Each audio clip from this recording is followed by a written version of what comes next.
It is, without a doubt, one of the most moronic, stupid, dumb plot lines I have seen since 2000 WCW. This level of shoot work idiocy. I don't understand why there were people cheering in the crowd. It was ridiculously dumb. Who the heck buys an answering machine message like this that is actually real?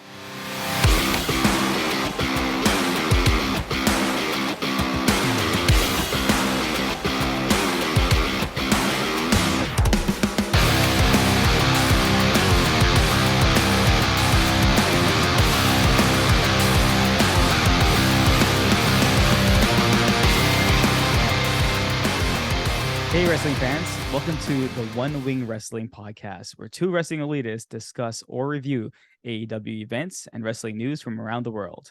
At One Wing Wrestling, our motto is, we go where the elite go. I'm your host, Krishna, and joining me today is Mr. Bill Cupbush. Bill, how's it going? It's going. Yeah, that was quite the show we just finished watching, and yeah, I'm pretty stoked to talk about it. So yeah. Yep. So if Bill has already given it away, we are discussing the results from AEW's All Out 2022. We literally just finished watching the matches or the entire show, and including the pre-show. And we're excited to talk about it because a couple days ago we actually did our pre-show. We gave our predictions and what we thought was going to happen, and let's just say one of us got a lot more correct than the other person. So we'll get into that. We'll discuss what we liked, what we didn't like, and give you our overall thoughts on the show and surprises and everything that came along with it. This was a very interesting pay-per-view. Yeah, for sure. There's a lot I think that we have to talk about, and there's a lot of matches to cover. So shall we get into it? Let's just get into it. Okay, so the show kicks off, of course, with the 0 hour pre-show. We've got Excalibur Tony, who is starting off on commentary, and they're joined by Taz eventually. But it starts off with the match that was added that you and I did not predict during our prediction show because it didn't exist yet. We have Sammy Guevara and Ty Melo taking on Ruby Soho and Ortiz for the Triple A Mixed Tag Team Championship.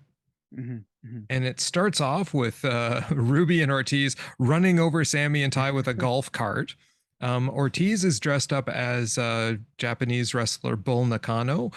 She's retired now, but was a really big name in Japan for a long time. Anyway, they take the cart with them to the ring. Soho. Once they get in the ring, you see Ruby Soho with a seated Hurricane Rana on Sammy Guevara. Sammy lifts Ruby, and the super kick by Ty, ending in a makeout session between Sammy and Ty. You get a backdrop driver from Ruby, and then there's hot tags on both sides so that Ortiz and Sammy are in the ring. So you've got Ortiz with a lariat to Sammy, and then in a nice-looking inverted suplex. Ruby is dropped on the turnbuckle by Ty at this point, though, and then Ty with an assisted destroyer from Sammy to Ortiz, which looked pretty vicious. Sammy then with a senton atomico for a 2 count on Ortiz. Anna Jay comes out, but Ruby actually just throws her into the steps, so her early interference is completely useless. Then there's double pins by Sammy and Ty, but they kick out. And after some slams, there's a 2 count by Ruby and Ortiz on him. Suplex off the turnbuckle to the outside by Ty onto Ortiz and Sammy. They knocked Ruby's earring out in the process. Ruby gets stopped by Anna, allowing Ty to hit her with a buckle bomb, and then Ty with the Ty KO for a 3 count on Ruby. Yes, and in case you didn't notice by my recap, there was a lot going on in this match. So anyway, yeah, that was the opening match. Yeah, again, we didn't rate this, or sorry, we didn't give our predictions for this match because it didn't exist when we did our show on Friday. You know what, this match, it was fast, it was fun, it was funny, I should say as well. The right team won. I mean, really, Ortiz and Soho, them winning really doesn't really do anything for any type of storylines. Sammy and Ty, like, they're just over the top, perfectly fit into the JS, like Anna Jay, all that stuff. Like, It was a fun match, and you know what? As I said to you during the match, I was like, you know what? This is a fun, fast way to kick off the pre-show. So I liked it. Yeah, yeah, it wasn't bad. I mean, I had a good time watching it too. It was exactly where it needed to be. It was a Mhm. kind of a fun way. How can you not get the crowd into the pay-per-view by opening up the pre-show with Sammy getting run over by a golf cart?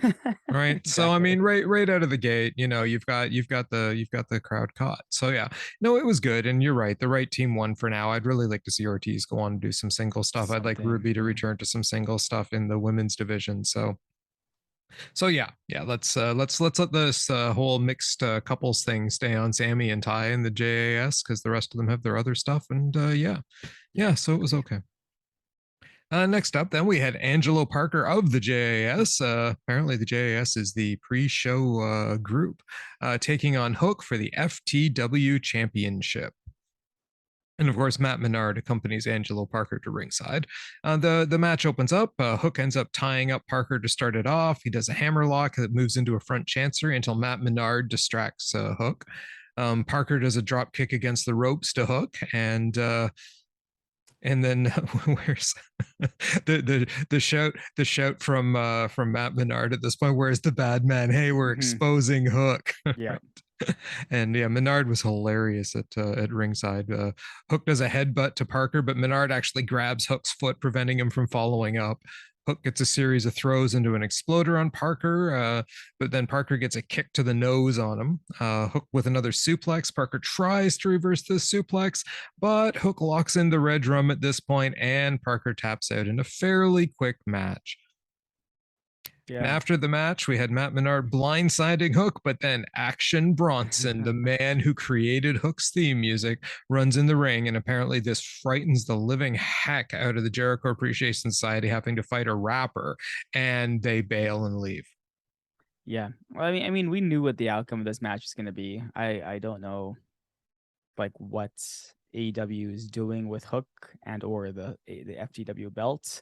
It was nice seeing Angelo Parker, in a match where he was able to show that he's a really good wrestler. Mm-hmm. Hook's not bad, but again, just so new and walking meme kind of thing. Like it's gonna get boring after a while, and I kind of think it is boring right now. So having the save by the guy who wrote a song was kind of like, okay, sure. All the fans that love that song and love Hook, great. For me, I was already done with this match when it started, so I'm like, let's just move on. Right. Yeah. I mean, every time I see Hook, I'm like, whoever AEW is marketing Hook to, it's not my demographic. I don't know what demographic he's being marketed to, but it's not me. Yeah. And to pair him with this guy, Action Bronson for the match who did his theming, whatever. I didn't care. It's nice seeing the Jericho Appreciation Society, but we knew Hook was going to win this because the fans have some love affair with a walking meme, and like I said, I don't know who these fans are, but they are not me. I didn't care. But the most important part of this is Krishna and I are both now 1-1 on our predictions. Both of us having predicted Hook to win this match. Yep. So we move on now to Kip Sabian in his return. 522 days since he last fought in AEW, taking on Pac.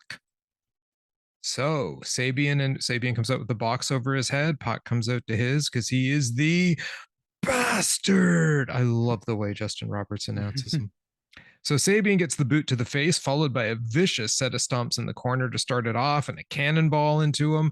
And then Sabian takes a moment to start conducting the crowd, like with a raises his arms up, lowers his arms to get them to cheer and stop cheering. So he wastes too much time. But then Sabian ends up catching Pac on the turnbuckle anyway, nails him with an enziguri. Sabian then a split leg moonsault to the outside, but Pac gets a brainbuster on the floor to Kip, throws Kip in the ring. There's a seated drop kick to the back of Kip's head that just looked vicious for a 2 count. Kip then gets an elevated elbow on him, the dragon suplex, but Pac retaliates with a German, and both men are down. You've got Kip then with a tornado DDT and a slingshot brainbuster for 2, package cross leg slam for 2, and then Kip takes a time outside of the ring to go up to his box and have a little chat with it, finding out what he should do next in the match. So he returns to the ring, lifts Pac up, but Pac actually attacks his ear, does repeated stomps to the head of a now smiling Kip, and manages to get the black arrow on him for a 3 count. And after the match, we see Kip Sabian screaming at his box. Yeah, this was an interesting match. I we both predicted, since Kip has been gone for such a long time, it had to be a win for Kip, right? Well, Yep. clearly we were wrong because Pac won. Again, Pac is amazing. Like we have nothing bad to say about Pac. Like the match itself was pretty good. It was good to see Kip back in form, but confusing. I don't know where this storyline is going in any way. Kip is back after being away for 540 somewhat days, and he loses. And he's Yes. talking to that box, the cutout. He's blaming the box for it. And I just don't know where the storyline is going at all. So I thought the match was pretty good, Mm-hmm. but the entire storytelling of what the heck is happening, I have no idea what's going on right now. Yeah, I don't really either. Like it was pretty, the match, like you said, was good. It had some good moves, some solid hits, some good stuff going on, right? Um, the whole thing with Kip and his box felt a little weird. Like we've never had any sign that Kip had this kind of weird relationship with his box until No. now. Okay, so he talks to his box. Yeah, I find that kind of amusing, but I'm not quite sure where it leads to from this particular story, right? Like the story in this match, like you said, was kind of confusing. Like Pac should be more upset with Kip because Kip's been trailing him everywhere. And I didn't really get any sense of that. And then Kip is more concerned with talking to the box than, I don't know, rubbing something in Pac's face or something, or trying to justify why he was stalking him, right? Like the story was lost on me here. I'm not quite sure why they were having the match in the context of the match, right? And okay, that was fine. Like you said, the wrestling was fine. We both predicted this match wrong because I think we both thought we were getting something else out of this match. So we are now both, 1 for 2. But yeah, I agree with you. I'm not sure what they're doing with Kip Sabian. Is it possible that they're setting him up for the run as the most overlooked guy in AEW? But what is that helping Kip Sabian in any way? Like, I mean, I just don't understand this. I know it would have made more sense if maybe this wasn't Kip Sabian's big match back. Maybe if he had come back and we had seen this broken Kip Sabian winning because he's listening to this box, this thing, and he's winning matches, and that's what gets him this match with Pac, then great. That would make sense. If he'd Yeah. lost, they're like, okay. That's why he's getting so upset at the box. But at no point did we ever like he at one point he's talking to the box, says, okay, yeah, I'll do that. And that was it. And then he loses and he blames the box. I'm like, this is just confusing, right? I don't know what's going on. Yeah. And the ending when Pac walks up the ramp doesn't help at all. It doesn't help the No, story at all. No, because it starts an entirely different storyline. He Yes. gets to the top of the ramp, and Tony Schiavone's there and is going to interview him, and all of a sudden, Orange Cassidy's music hits, and Orange Cassidy walks out, just stands across from Pac, and Pac ends up just saying to him, "You're not a wrestler, you're a joke. Get to the back of the Yeah. line." And No. Orange Cassidy's just standing there, which is, it fits his character. And then we cut back to Sabian yelling at his box at ringside. Yeah. I don't know. I don't know. I don't know how this was supposed to help sell the pay-per-view, No. like I No. just and here we thought this was going to be the match that would showcase it. The match itself, like we said, was good, but it's very confusing. Yeah. Anyway, then they move on to Tomohiro Ishii taking on Eddie Kingston.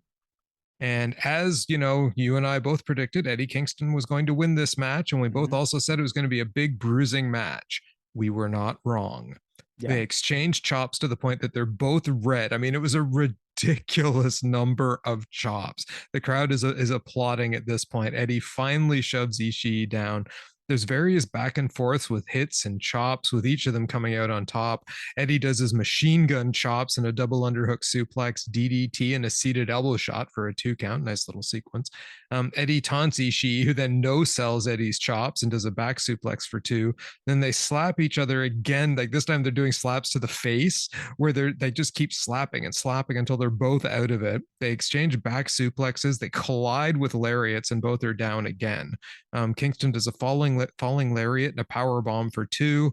Then Eddie gets a half and half suplex on him, goes into a lariat for another 2 count. Ishii counters with an enziguri and a lariat of his own for 2, and then Kingston gets the Hurricane for a near fall. And then there's another exchange. Kingston hits him with a Northern Lights bomb and finally gets the 3 on Ishii. Yeah, I mean, we talked about this. AEW has matches for everyone. This obviously wasn't a match made for me, but I saw what it was. Hard hitting, slower, just hard hitting. Like they just like beat each other up. That's all they did. Just kept slapping each other, and you saw the damage on each other's like chests and stuff like that. So I knew Kingston wasn't going to. We knew Kingston wasn't going to lose. Like this doesn't hurt Ishii in any way. And also, I had seen in the graphic this was Kingston versus Ishii 2, which means that there's going to be a rubber match. Who knows when? And that's probably going to decide. So my assumption is it's 1-1 now, probably. Yes.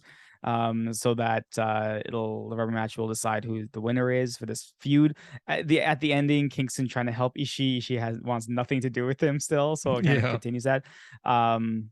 Again, telling a more they didn't tell us anything about any setup or anything, but still told a more coherent story than the previous match we talked about, and it was very simple, not complicated. Yep. And it did its job, right? So overall, again, I didn't love this match in any way, but I understood what it did. Yeah. Right. You know what? I had a really good time watching this match. I really did. I was entertained by it. Yeah, it's not going to be, high flying, oh my God, wow me wrestling. But I laughed a few times. I admired what the guys were doing with each other. It had a coherent story, like you said, which is very important for me for a wrestling match, as we will discuss later. So yeah, I liked it, did its job. It's not 100% my kind of wrestling either, but I can appreciate a match like this if it's done well. And these guys do this kind of match really well. Agreed. And it left it going, hey, there's going to be a part 3. And you know what? If I have to see that part 3 someday, I'm not going to hate it. I'll be fine with that. It's a really nice palate cleanser between different types of matches, And hey, I mean, these guys are legends in this kind of stuff. So no problem. And that was the end of our pre-show. And at the end of the pre-show, you and I were both 2 for 3. Okay. Yes, since we both picked the exact same victors for all 3 of the pre-show matches. Things are going to change quickly. Things will change quickly. So we move on now to the main show, and we have Taz, Excalibur, and Tony starting off on commentary. I'm not sure when JR joined them, but he did eventually. They didn't make a big deal out of it. It's just all of a sudden JR was in the booth. Yeah. So I can't even tell you when he got there. Same. They open up Wheeler Yuta's music hits because we're starting with the casino ladder match, and they start off with Yuta, Wheeler, and Rey Fénix in the ring. Fénix gets a leg sweep through the ropes, that 619 movie does, that kicks Yuta off when Yuta was climbing up the turnbuckle. This kicks him off the turnbuckle, gets a ladder, and almost hits a fan setting it up on the rails. He was kind of setting up outside, like on a diagonal. So if you ran up the ladder, you jump into the crowd, and he almost hit fans with the ladder. It was kind of scary. Yuta ends up shoving Rey off the turnbuckle to the outside and does a dive onto the ladder. And at this point, both of them are out. So this brings Roosh out. When Roosh is on his way to the ring, the announcers don't know how much time he's taking, and he takes so much time. Wheeler Yuta is able to set up a ladder and start climbing up it in the ring, and Roosh still doesn't run. Rey Fénix ends up coming in and stopping him, and then Roosh stopped Rey Fénix from getting up the ladder at last because he finally made his way down to the ring. Roosh does a belly to belly to Yuta into a ladder, and then a diving takedown to Rey outside, which he then begins to whip Rey with the cord in his new signature move, grabbing the power cable at ringside. While he's doing this, Andrade comes out as the next entrant in the casino ladder match. So La Facción Ingobernable set up ladders in the ring with a cross piece on the rope leading to the ladder, and they set up a third ladder outside across the ring to the rail. Why they're setting up all these ladders, we're not totally sure, because they just thought, hey, let's make our surroundings really dangerous. Andrade then starts climbing up the ladder in the ring to try to get the chip, the poker chip hanging down from the top, which, by the way, if we didn't mention already, the stakes for this are a poker chip. You get the chip, you get a match for the title at some point. So anyway, Wheeler Yuta stops Andrade's climb, but Andrade does a flipping power bomb with Yuta onto the ladder that's crossed between the ladder and the ropes, and it looked like Wheeler Yuta was essentially dead. At this point, Claudio Castagnoli comes out and he dumps Andrade off the ladder in a rather elaborate setup. So he kind of pulls the one ladder out, tries to flip the other one. It looked like he was sort of kind of trying to launch Andrade straight out of the ring like a missile, but ends up just kind of moving the ladders over to the side and dumping Andrade. It was very long and very odd. I think they were trying for something. I'm not sure what, but I'm not so sure they got off exactly what they wanted either. But this takes the entire time between Claudio and the next entrant. We get entrant number 6, who's Dante Martin. Ray and Claudio try to take him down, but I mean, Ray dodges them both, gets past them, gets them out. Yuta sets up the ladder. Dante does a springboard onto the ladder. Claudio ends up catching them. Both are flipped outside. At this point, Penta comes out as your number 7 entrant. He plants Dante on the ramp. Dante comes, it just gets planted. Penta clotheslines Roosh. They're all kind of coming at Penta at this point. Penta clotheslines Roosh. He gets in the ring, kick to Yuta, backstabber to Claudio. He does a destroyer to Andrade on the ladder against the ladder that's outside, that's between the rail and the ring, and just looks like he wrecked him. Ray then does a top rope splash to Roosh through a table on the outside. So Roosh and Andrade look like they've been taken down for now. Yuta and Claudio then begin to climb the ladders together, one on each side of it, inside to go for the chip. But Dante ends up jumping on Claudio's back, scrambling up him, and almost makes it. At this time, a whole bunch of ninjas interrupt them. It's a bunch of guys in black outfits with ski masks. I said Retribution. He showed up. It could have been Retribution, but they were all ninjas wearing black masks. And they take out everybody in the ring, and then one of the ninjas climbs up the ladder and takes the chip, pulls off his mask to reveal that Stokely has taken the chip with this new group around him, consisting of W. Morrissey, Ethan Page, the Gunn brothers, and Lee Moriarty. And then another member comes down wearing a mask to the sound of Sympathy with the Devil by the Rolling Stones, or Sympathy for the Devil by the Rolling Stones.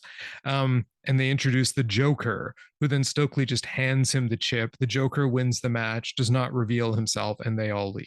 That's the end of the ladder match. So this is like one of the 2 matches on the card that I got right. So the Joker actually won the match. Technically speaking, won the match. You know, everything about the match, besides like the one of the failed ladder spots, which I have to give credit to Claudio. It seemed, you're right, that he wanted to launch Andrade off of the ladder over the ropes. Like, it was the way that they had constructed the ladder. It looked like it was supposed to fall on top of another ladder and kind of like launch him, but ladder wouldn't connect. So props to Claudio for holding Andrade up with one arm. If you notice what he was doing, he was holding one of the ladders and with one arm, and then the other ladder with Andrade, just holding it up, and he pushed himself. Like, wow, this guy is really strong. Yes. So so credit to him. The match itself was like, some of the spots, man, the Canadian Destroyer on the ladder, oh my god, I was like, no, don't do it, and then they did it, and he did. It's like, I don't know, these guys, they're all in ice baths or something still, like they're in regeneration tanks or whatever. So the match itself was great. The ending obviously was not, because you're like, first of all, I was like, is that like Scorpio Sky climbing? Couldn't tell. And then when it was revealed to be Stokely, I'm like, what is happening right now? But we obviously then had our little predictions afterwards, like what was going to happen. We'll talk about that a little bit later. But yeah, I mean, what else? What can I say? Very confusing ending. to a really good match. Of course, Dante and Ray, like these guys are like highlights. Roosh, oh my, like everyone in this match was such a highlight Yeah. until the ninjas attacked, right? So Right. yeah, I really enjoyed this match. It was fun, it was fast, it was exciting. It really got the audience into it. Like this is how you kick off a pay-per-view, and we'll get into the middle part of the pay-per-view eventually. But yeah, I really enjoyed this match. Right. And the problem was is they didn't have Steven Seagal doing his No, Saturday Night Live skits on this ninjas. ninjas. And then they just beat down all the ninjas, right? That would have been pretty great. But instead we got this. Yeah, no, the spots in the match were phenomenal, right? I mean, just I worry about these guys sometimes in Same, these ladder same. matches because you never know when someone's gonna get a terrible, terrible injury.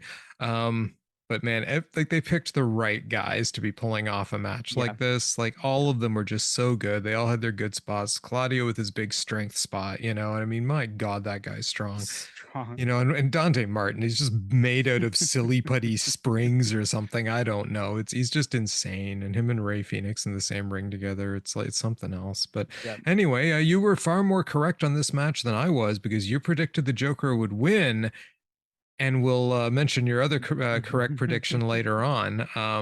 I predicted the Joker was going to be Darius, and I was completely wrong. And I also predicted Roosh would win the match, and I was completely wrong. So they did go with the obvious easy victory, and that's fine. I try to get fancy with my booking. That's what happens. So surprisingly, the next matchup was the Elite taking on the Dark Order for the new Trios Championship. So we've got the Young Bucks and Kenny Omega taking on John Silver, Alex Reynolds, and Hangman Adam Page. And of course, we get the classic Kenny Omega entrance because when Will Ospreay took his ball and went home, Kenny Omega is still here. He is Kevin Nash's favorite wrestler and Will Ospreay's favorite wrestler, among a number of other things that accolades that they gave him. So we then also get the dulcet tones of Don Callis on commentary. Anyway, so Nick and Hangman, Nick Jackson and Hangman start the match off. They exchange a bunch of moves and counters, ending in a show of respect. Then you get Alex Reynolds and Matt Jackson in the ring. They also exchange moves. Alex goes for the same show of respect, but Matt spits on him. You then get a blind tag to Silver. They beat down Matt, but Hangman stops them. So Silver and Reynolds are really beating down on Matt's back. Hangman comes in the ring and cuts them off. So what are you doing? That's not nice. So Hangman gets tagged in, and the Dark Order is giving a bit of a what's up with you, man? Look, Matt tags in Omega. So now you got Hangman versus Omega. Huge chance on both sides at this point. But after a brief lockup, Silver blind tags himself in, and Hangman looks a little irritated. Then you get Reynolds and Silver. They're double teaming Omega, working over his shoulder. But Hangman tags himself in at that point, does a big boot to Kenny, exploder suplex. He eats a super kick from Nick, though, trying the turnbuckle kick, which just looked insane. There was an assisted splash then to Hangman by the Bucks. Matt dives outside onto the Dark Order. There's a Matt elbow drop on Hangman for 2 at this point. Bucks do a toe hold knee drop, and then Omega with that elevated knee to Hangman's head. Hangman takes out the Bucks. Death Valley driver to Omega, tags in Silver, who then and there's a tag to Matt. So Silver does an enziguri on the ropes to Matt, takes out Cutler and Nakazawa on the outside, which quite soon after he then eats a super kick from Nick. Combo brainbuster outside to Nick Jackson by the Dark Order. You get a spin doctor to Matt, but Kenny makes the save. Matt with a double release Northern Lights to the Dark Order. Tag into Kenny. Kenny does a top rope crossbody to Silver, snapdragon to both of the other guys out there. Johnny gets him a good kick, but then gets a snapdragon in return. There's a series of lariats by all 3 of the Dark Order members now to Kenny Omega. Dark Order combo to Omega for a near fall, but the Bucks take out the Dark Order. The Kenny then at this point does his Terminator dive, taking out all 3 of them on the outside. I mean, this match is just nuts. There's so much going on. Alex reverses a power bomb, getting Matt super kicked by his partners. Hangman with a Narihara moonsault to Nick to the outside off the top turnbuckle. Dark Order with a pendulum bomb then to Matt. All cover him, but Nick Jackson manages to jump in and make the save. There's super kicks all around by like both the Dark Order and the Bucks. All four of them are in the ring together, but ending in both tag teams being dropped by each other. So then you've got Omega and Hangman again, but they're not the legal members, so the ref actually stops them from fighting. So they drag their respective partners to their corners, tag themselves in, and Kenny Omega hits this vicious looking V trigger that goes straight into a Tiger Driver 98 for a near fall. It was just nuts.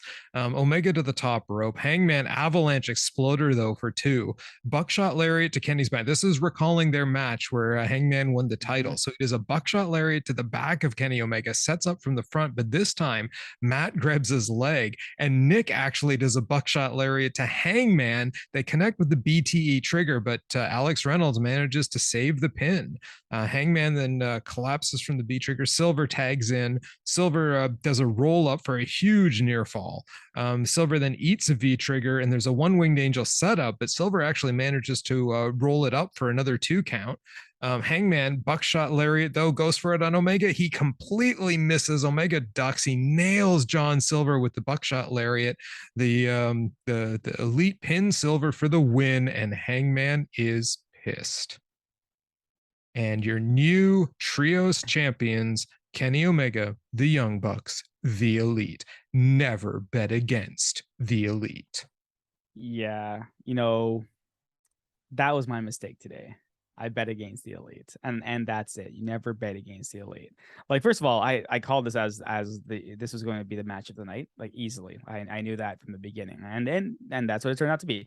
I just assumed it was going to be a lot later on in the night because it was one of 2 or 3 trios matches tonight, and they put this one on first. Very, very odd booking by Tony Khan and AEW, because this match was absolutely fantastic. Like, you watch this match, you see perfection, right? And these guys, oh my god, like they just went at it. Storytelling, the moves they did, like everything. And this is what I mean. Like when I said, in the opening when they introduced Kenny, and he says, even though he wasn't their first choice, right? Yeah. He was the right choice, right? Mm-hmm. So I keep saying this is long-term storytelling. Don't think Kenny forgot about the fact the Bucks had turned their back. Not only turned their back on him, they actually went ahead and they didn't choose him at first to be their tag partner, right? So again, the happy times in Elite Land, right? But wait, just wait. Anyways, but back to happy times. What a match!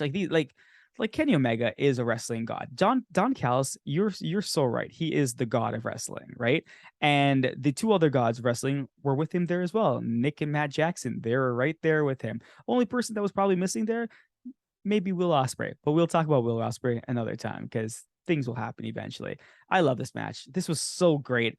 It's one of those things where you're like, oh, maybe they're putting this match on because, as you said, Bill, they don't want to take away too much from the last match. Mm-hmm.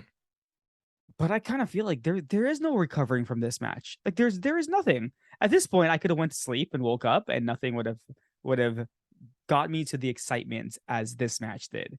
Right? This was fantastic. I loved every second of this match. Were there botches? I couldn't tell you because everything that needed to happen happened almost perfectly. Right? Yep. And I have got no complaints. Like, I thought, okay, if you were to ask me which match do you prefer, this match versus the United Empire match, right? I'm going to say, first of all, yeah, I would choose the United Empire just because Will Ospreay. Come on, man. Will Ospreay. But Hangman Adam Page, like, he's won me over such a long time ago. Remember when we used to make fun of him? Yes. We didn't like what he wore. We thought he was kind of like bleh in the ring. This guy is so cool now. Like, I love Hangman Adam Page. Like, and I hate the cheer against him. He is, as I said, the nicest wrestler. And he is the perfect face. Like, he's the biggest face, I would say, in AEW, like homegrown face, I should say, right? And unfortunately, like, obviously he's not the biggest star, but he is the biggest face, and he sticks to that. He never falters back and forth, and you could tell when he hit Silver, like he's there apologizing. He was so sorry he did it, and he like I really want to see being the elite this week to see what actually happens out of this, the Yeah. fallout. But no, I love this match. Was I've got nothing else to say. Fantastic. I love like this match to me, comparing it to everything else on this card, easily Omega level match for me. Obviously, because Kenny Omega was in it with the Young Bucks. So I've got nothing else to say. This match is perfect for me. Yeah, it was a phenomenal match. Also my match of the night. I didn't declare it as the match of the night, but man, nothing. I should never bet against the elite, right? Though we'll talk about betting against the elite in a moment. But anyway, first my thoughts. Phenomenal match, right? None of like just everyone in this match. I mean, look, this was also a highlight for John Silver and Alex Yeah, Reynolds. agreed. How good were the Dark Order in this match, right? I mean, Amazing. everything just looked amazing, move after move, fast paced, like everything connecting, everything made sense, and you had a story. Hangman, these were his friends, and he wasn't going to let them try underhanded or vicious stuff against them and that kind of stuff. They allowed him the show of respect, but they weren't going to respect the Dark Order, right? And it's just this ongoing story where eventually Hangman, in spite of how good he was being, ends up costing Dark Order the match. Really well told story. You get the elite on top now with the trios championship. So anyone who wants those trios belts have got to go through the elite. And they are at the top of their game right now. How good did Kenny Omega look in this match? Everything was just bang on, solid, just Amazing. incredible. Yeah, just incredible moves. This is the Kenny Omega we know and love. This was an Omega level match with Omega level competitors, all six of them, I'm going to say, because all six of them they deserve performed to the utmost that they could possibly perform.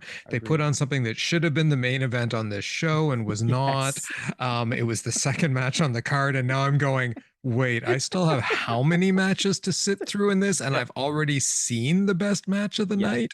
Everyone else in this card, you have a mountain to climb to even come close to this match that just stole the show out from under every one of you. Phenomenal match. Everyone should go out and watch this. Was it as good as the United Empire match versus the Elite? I'm going to say it is a 1B to a 1A.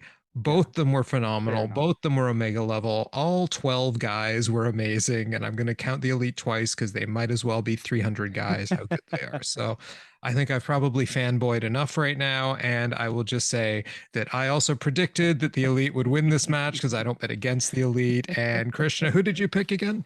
I picked the Dark Order, which I thought, it was their time. I listened to John Cena, my time is now. They kept saying their time was now. And I bet against the Elite, You did. You no bet one's against the perfect. Elite.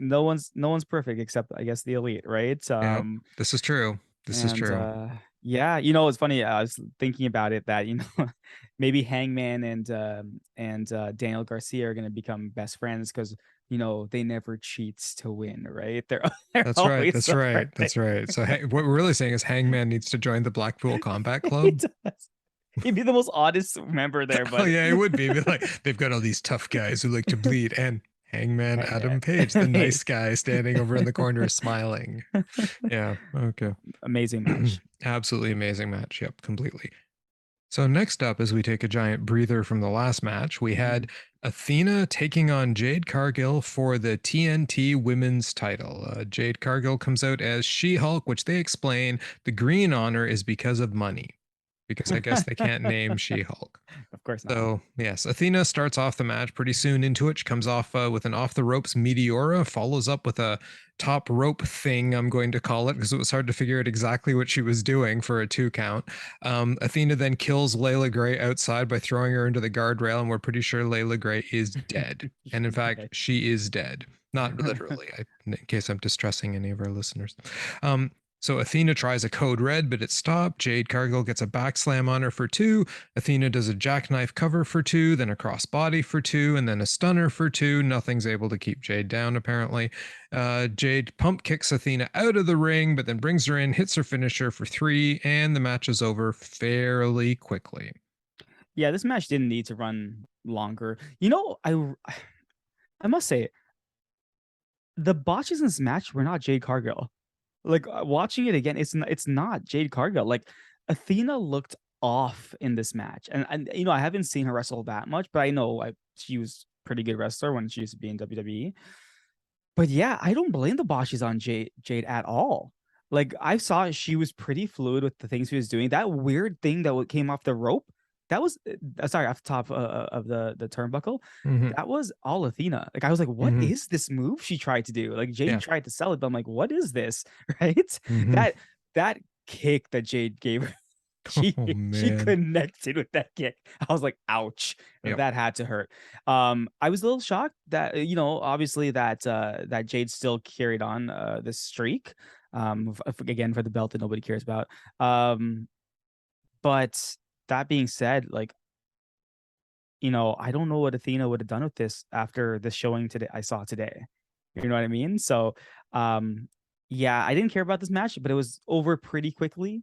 At one point, we were getting confused because we were like, is someone in the ring counting kick out, kick out, kick out? Like, Oh yeah. are they calling an audible to the person? But it Yeah. was actually Kira Hogan on the, on the outside. I was like, wait a It's minute, like, that's not. are they yelling kick out at each other in the Yeah, ring? That they're not seems even. weird, but Yeah, not even. They're yeah. not even like they're just totally destroying kayfabe at this Yeah. point.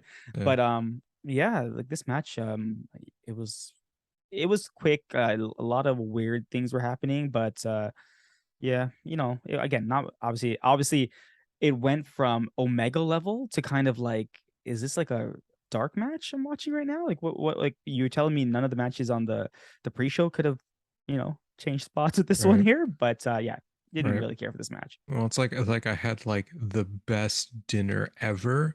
And then in order to make sure I enjoy the next thing, I gargled some motor oil and spit it out to cleanse the palate because that's kind of what this match felt like to me. I didn't care. The light bright girl who looks sloppy as heck in this match. I don't know, her timing was off. I don't know. Tony Weird. Storm wrestles better than I Athena know. based on this. It was just bad. And yeah, Jade Cargill is not exactly the kind of person that can help carry a No. bad showing either. So yeah, bad just went to worse, and I wasn't impressed with anything in this match. I couldn't have cared less about the outcome, and Krishna and I both got it wrong because we actually thought Athena was going to get the Athena would belt. win. But now I'm almost kind of glad she didn't because, Because yeah. yeah, anyway, wonderful. And we move on to the next match, which was FTR and Wardlow taking on the Motor City Machine Guns, Alex Shelley and Chris Sabin, and Jay Lethal. So FTR comes out with Dax's daughter, and we immediately realize they can't possibly lose this match. So Lethal and Wardlow started off. Lethal tries a figure four on Wardlow and a jackknife pin, but Wardlow counters into a powerbomb attempt that Lethal escapes. Chris Sabin gets tagged in. Dax gets tagged in. So Dax with short arm clotheslines to Sabin, but distracts him, of course, being the ongoing distraction on the outside. Sabin does a nice looking cutter to Dax, then a wishbone to Dax from the Motor City Machine Guns. Dax comes back with a back suplex to Shelley. There's an FTR double team spot now. Wardlow does a double suplex to the Motor City Machine Guns. Dax puts a sharpshooter on, but then they triple team Dax, leading to a near fall. Then there's a Motor City Machine Guns. They isolate Dax, do a bunch of moves to him, a couple of the double team moves. Dax dodges a running kick though and manages to get a hot tag into Cash. There's a knee lift to Shelley and a lariat, Cash with a reverse back slam, but then Shelley drops him and they start to go to work on him, and they go over his leg. That turns into the thing at the story at this point in the match. Lethal works his leg on the ring post. There's dragon screws to his to Cash's legs. They're going after both legs, and this sets up for Lethal to lock a figure four on him, but Cash manages to make it to the ropes. Shelley works over the leg some more, but Cash drops him. There's a backbreaker to Sabin. And then Cash grabs his knee. There's a hot tag to Wardlow, who wrecks everyone, essentially. Pins to Lethal for two. Singh gets a shot on Wardlow. So at the outside the ring, you've got Satnam, Singh, and Wardlow gets tossed out. Satnam, the ref's distracted. He gets a shot on Wardlow, leading to a Lethal pin for a two count. They managed to tie Wardlow into the tree of woe, and they're just doing drop kick after drop kick to him. Lethal then drops the Macho Man elbow for two. FTR for the big save. They get the big rig on Shelley, but then they eat a double lethal injection from Jay Lethal, which looked pretty awesome. Wardlow gets to Lethal though. Powerbomb Symphony, 4 power bombs. You get the 3 count, and it's over. Post match, real fast. The Motor City Machine Guns, Jay Lethal, and their crew, they surround the ring, but Samoa Joe comes out, and it ends with Dax's daughter getting a pin on Sanjay Dutt. Sanji Dutt, who was wearing a fight like a 8-year-old brat, he could crossed out the girl. Obviously, I didn't put brat. No, this match was fun. You know what? This match was way better than I thought it was going to be. Right? Like at one point, I turned to you and I said, now that the Bucks and Kenny have the trios tag team, I wouldn't mind seeing the Motor City Machine Guns and Jay Lethal go up against them, Yeah. right? Because they were awesome in this match, like easily awesome. And I'm gonna say, like, call it like this was like my second favorite match of the night. Like I had so much fun in that ladder match, Casino, but the Battle Royale, but yeah, the ending was kind of meh, right? Whereas this match was actually a lot of fun. I've never seen the Motor City Machine Guns ever. And I'm glad I've now seen them because they are fantastic. The double team moves these guys are doing, going at the way they took apart Cash's legs or Dax's legs, I should say. Fantastic. Like that, they owed to like Bret Hart, the way they were just ripping apart the legs and they attacking both legs. They were just attacking one And it leg. was Cash's legs, by the way. Okay, it was Cash's legs. Oh Yeah, yeah, it was. okay. Yeah. But yeah, I really did like this match. And yeah, we knew who was gonna win it anyway, so we called it. But yeah, the ending was great. Fun for the fans when his daughter came up and big. Yeah. She kind of she broke the pencil in half, and then Dax just punches and like just knocks him out. Yep. And she gets the 3 count. That was pretty fun. But yeah, overall, this was my like second favorite match on the card. So yeah, I really liked it. Yeah, no, it was a really fun match. I enjoyed it a lot. I mean, I've loved the Motor City Machine Guns since I saw them on TNA years and years ago. And like I've said before, these were the guys that introduced me to really good tag team wrestling. I watched them do their double team moves. I'm like, holy crap, tag teams do this stuff. Yeah. It was just amazing, right? So it was, and they said on Rampage Friday, they're like, your tag division here in AEW, you guys all have us to thank for it. They're not totally wrong, Yeah. I mean, like the Bucks are around at that point too, but I mean, it's just that kind of tag team wrestling, and to see these guys in there with Jay Lethal, it was nice to see Jay Lethal in a match where he got to shine with two other guys who are like on his level kind of thing. And you know what? You know who else I enjoyed in this match? Wardlow. I actually enjoyed Wardlow in this match, which is weird for me, but he played his role well. He was still able to be taken down. He didn't come across as like some massive, like dude who's unstoppable or anything like that. And it was a well thought match. I really enjoyed it. I was entertained. You're right. It's probably in my top couple matches on the card tonight. I don't know if I'd call it number 2. I'd have to think about it. But it really is. It'll be in the top few matches for me by far and away because it was well done. It was well wrestled. And the story made sense. I mean, as dumb as I thought the story was going in, you get to the end, you get that feel good moment with Dax's daughter covering Sanjay Dutt, right? Yeah. I mean, how can you hate an 8-year-old girl getting her moment? So, decent stuff. And like you pointed out, we both predicted it correctly. Yep. So then next up, we get Hobbs versus Starks. And Starks comes out flying, but he gets stopped by a Hobbs clothesline. So Hobbs just starts to work Starks over. Shoulder in the ring post, into the outside, into the guardrail, a big boot for 2. You actually got dueling chants from the audience system. A let's go Hobbs, let's go Starks dueling chant, which kind of surprised me. I thought everyone would be kind of behind Starks, but Starks does spark a bit of a comeback here. He comes back, big tornado DDT for 2, but then he gets thrown off the ropes. He's going back and forth. Hobbs catches him with a spine buster, slams him into the mat, and the match is over very quickly. Yeah. Even though I predicted Ricky Starks going to win this match, like I should have known, because you think about it and you look at the two of these guys, 2 up and coming stars. Who is really going to suffer from the loss? If you pin Hobbs right now, he's the one that's going to suffer from this. Ricky Starks, he's not suffering from this loss. Come on, guys. He's fine. And I should have realized this. The match itself was fast. I didn't expect it to end so quickly, but they are building Hobbs up to be this monster, right? Like this big monster. So it makes sense. Like he beats up Ricky, Ricky's the underdog in this one, right? So eventually Ricky's going to beat him, but not right now. Right. Overall, Ricky Starks this guy's a stud, man. This guy, like, he's such a good wrestler, but he couldn't do a lot of his moves just because of how big Hobbs it was, right? And they really played up on Mhm. that. So overall, I thought it was a good match. Storytelling wise, I understand why they did what they had to do. I should have chose differently, but you know what? It is what it is. I should have known better. You know, I should start being more of an analyst than just choosing who I think is gonna win, kind of thing. But yeah, I like this match. I thought it was fine. No, you don't want to be an analyst, Krishna, because a certain analyst makes a prediction later in this show that was totally wrong. Go with your heart. You know, I'm going to tell everyone out there, when you're making predictions for matches, just go with your gut, go with your heart. Don't worry about over analyzing it.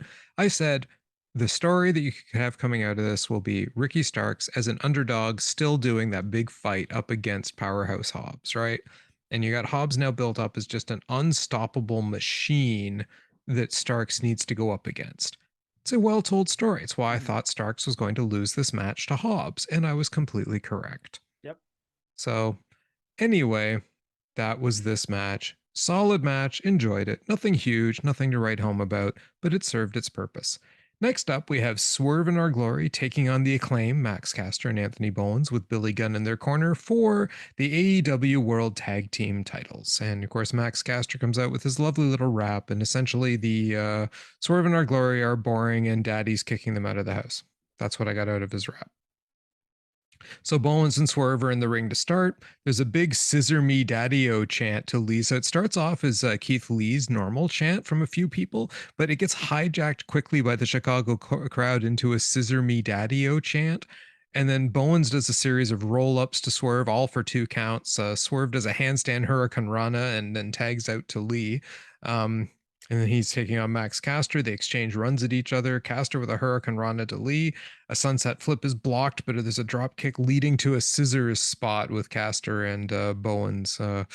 Yay. Lee hits Caster when they go for a handshake. At this point, it seems like Swerve and Glory is playing full on heel because Lee goes for the handshake, pulls the handbag, just clocks Caster. There's a crossbody to a seated Caster. Swerve does a top rope kick, followed by a mocking scissors at them. Lee puts Caster on the top rope. Caster reverses this into a cutter, some hot tags, and Bowens got a ripcord neckbreaker to Swerve, suplex for 2. Bowens comes off the top. He's at this point, when he comes off the top, the story shifts because now he's hurt his knee. He tries a famouser, but he can't cover. Swerve tosses him to the apron and then collapses on the knees, right, Bowens. And Swerve kicks out Bowens' knee, dive through the ropes. Like they're just working the knee, double team side neck breaker, all this stuff. Lee works over his knee. Bowens tries a flipping netbreaker to Lee and finally gets a hot tag to Caster, but Caster disposes of Swerve, crossbody to Lee for 2. There's an elbow strike by both to Lee. Caster tries to lift Lee up, but he can't. Lee's just too heavy for Max Caster to lift, so Lee collides then with Swerve though, and they get thrown. There's a chop block to Lee, so they were trying to work over Lee at this Keith Lee at this point. Seated knee strike for 2 to Lee. But then Lee gets a headbutt to Caster, but Caster catches Lee on the top rope. There's a double suplex to Keith Lee. There's a blind tag, though, at this point by Swerve for a stomp and a huge near fall on Bowens. Swerve with a knee wrench on Bowens, saved by Max Caster. Swerve with a side head kick to a seated Caster for 2. I mean, this match, there's so much fast stuff. Bowens he pulls a Swerve from the apron. There's a mic drop to the outside, but he also manages to hit Bowens' knee. Caster manages to hit Bowens' knee on the way down too.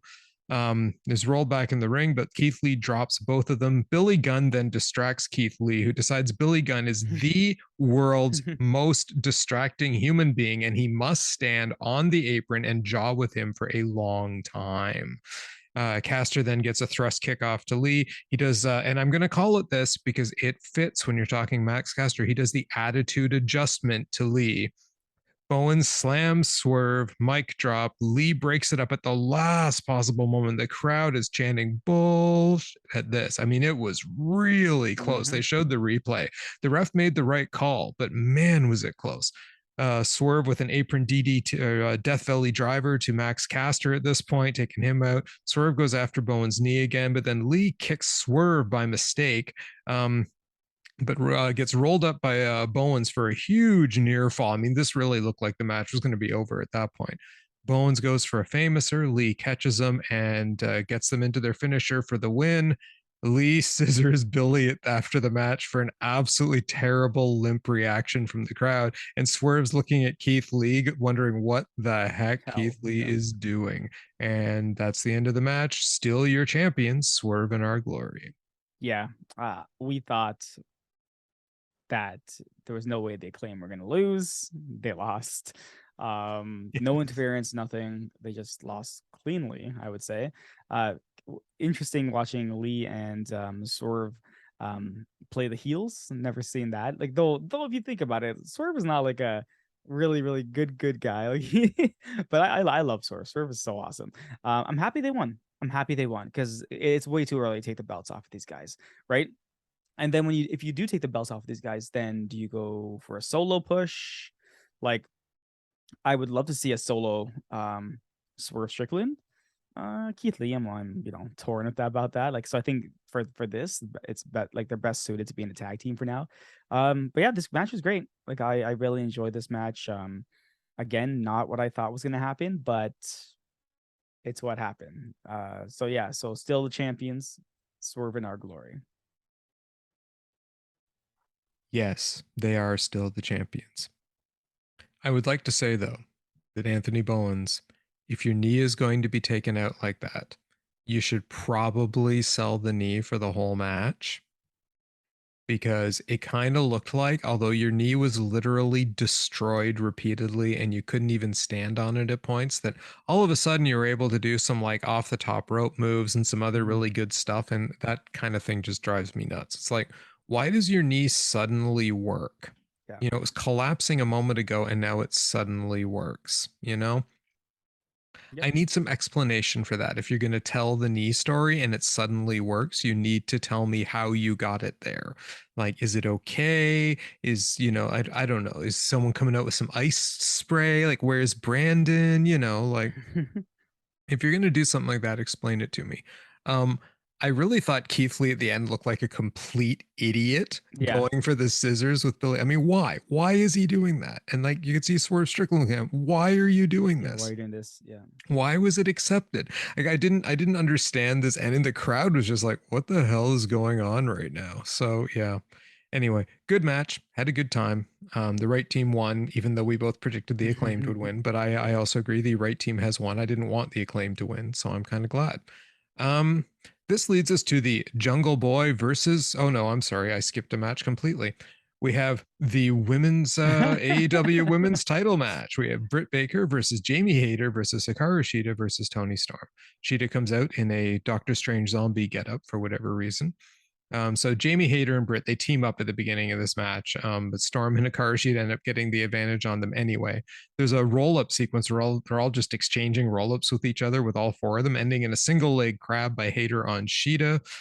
Baker tries a lockjaw, but Shida ends up rolling through. You get Hayter slam Shida on the ramp, and you got Britt with a curb stomp. They're trying to take her out at the top of the ramp, so the both of them work her over. The story then becomes the two of them working over Toni Storm in the ring. Shida actually gets helped out to the back at this point in the, oh my God, she's been taken out to the back, so we know she's coming back in 3 minutes with something point in the match. And that does in fact happen because Hikaru Shida runs down to the ring with two kendo sticks, where she gets the upper hand on both Britt and Hayter. So Shida gets a Falcon Arrow for two, which is broken up. And then Shida kicks out of a curb stomp that Britt manages to get on her. Hayter gets her finisher on Shida. This is the moment of the match because Hayter slams Shida down with her finisher. It looks like she's going to get the two on her, and Britt pulls the ref out, and Hayter goes berserk. Like, she's just screaming at her, what did you do that for? Why are you doing this? Right. But then Toni Storm sneaks up behind her and does a gentle, barely lifted power bomb or pile driver that she calls the Storm Zero on Hayter. But what ends up happening is Storm gets pulled back. Britt pins Jamie Hayter, but you get a kick out. Hayter kicks out of Britt's attempt to pin her. Toni Storm runs in, tornado DDT to Britt, which tosses her out of the ring. Then, of course, she follows it up with a tornado DDT to Hayter and pins Hayter for the 3 count. Yeah. This match, I mean, the audience was definitely not into it at all. Like they were dead silent. The audience was they actually were backing Hater throughout the entire match. They loved their Jamie Hater. But yeah, it just wasn't hitting at all. It felt kind of slow. And the ending was, come on, are you kidding me? Are you kidding me? Like the two tornado DDTs. I'm like, this is how you're gonna finish the match. At the end, I was like, whatever. The plan was to give Toni Storm the belt. Great, you gave her the belt. Now let's see what she's gonna do with it, right? AEW, this is all on you, right?